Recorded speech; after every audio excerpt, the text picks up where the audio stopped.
Alright, guys, so we're back yet again. We're going to be fine talking about Peacemaker Season 2. So, as of right now, if you guys want to catch up on it, is on Max. We're about 3 episodes in right now. I was busy doing other things, so I didn't have time, but I finally was able to catch up on it. And again, they did change a few things from everything I'm hearing. You know, people are saying, "Oh, watch the new Superman before you go into season 2 of Peacemaker," because they're going to kind of connect. And again, I'm not really very eager to see the new Superman, so I'm probably going to watch it at some point. But again, I figured just go ahead and start Peacemaker, and I'm going to be able to piece everything together. No pun intended.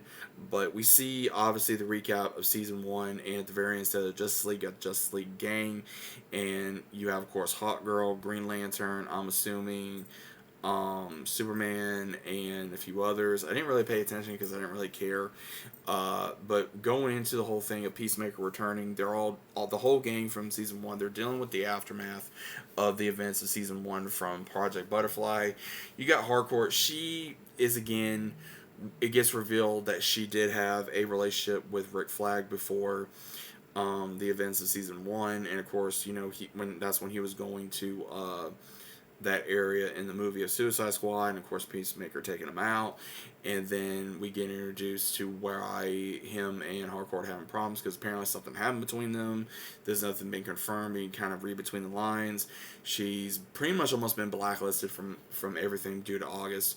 And we even see where Rick Flag Sr. took over. So Frank Grillo returns as the character. He finds out Peacemaker did kill his son, so he's wanting constant surveillance on him, and they're getting different readings from his house because he's living in his dad's house.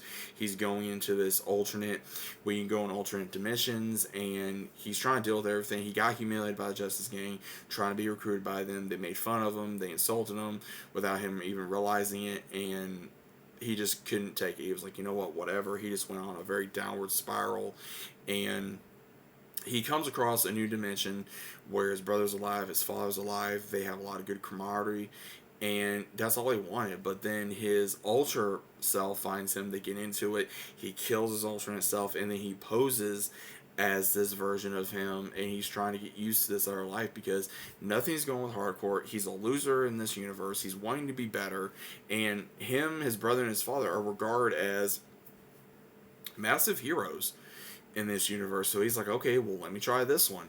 And Hardcore and him did have a relationship. Apparently, that version of him messed it up. She apparently does work at August, but she's not a massive badass, you know, fighter.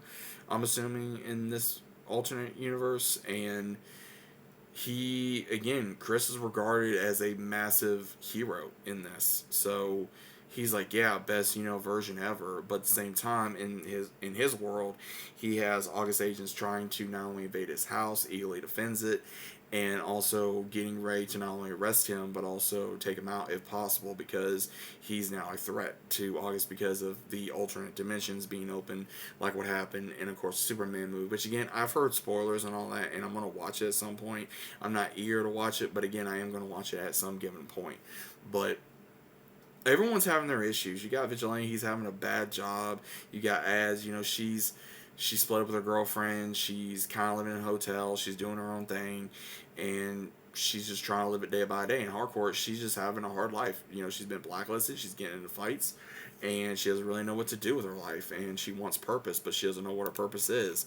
And then you have where all these other characters are being introduced, and you even have, you know, Thomas John. He is still working for August, but he knows what August is doing is wrong, and he is also trying to kind of be the inside man, but I'm not sure how much longer he's going to be working for them due to all these issues. And then also at the same time, you know, people are speculating who is going to be the villain in Peacemaker. Is it going to be Peacemaker's alternate version brother? Is it going to be August? Is it going to be, you know, Rick Flag Sr.? Who is it going to be? Uh, I'm enjoying it so far. I will say that I'm not a big fan of the opening like I was in season 1. I'm just not a fan of it. I think that the first one had more of a rock feel to it, and it was just more like, yeah, you know, get you pumped up. This one, not so much in my opinion. I think that they really just, you know, it's a goofy show. It's not to be taken seriously, and it's very adult rated, and especially with the first episode, it is very adult rated. I'm going to say that. Again, if you know, you know. If you watch it, you'll see what I'm talking about.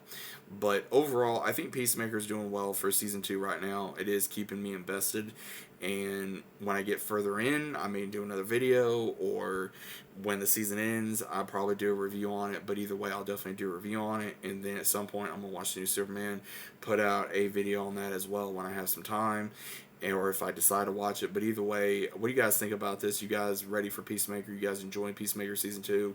What's your whole thoughts on it? Let me know that down in the comments, and I'll see you as always on the next one.